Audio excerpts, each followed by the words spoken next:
Arus balik di Bandara Internasional Sultan Mahmud Badarudin II Palembang pada Lebaran 2017 mengalami kenaikan jika dibandingkan tahun 2016.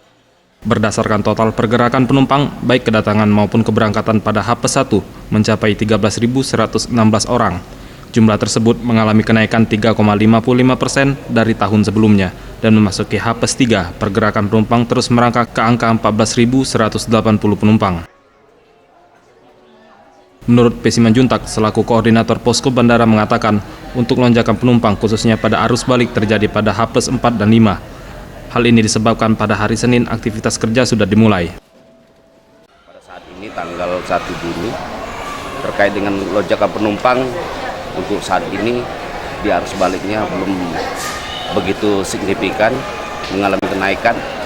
Juga kita siapkan, mungkin prediksi lonjakan penumpang kita antisipasi hari ini dan besok.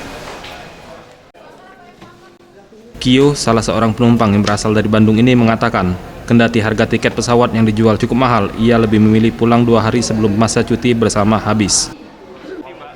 Kenapa mau berangkat hari ini, Mbak?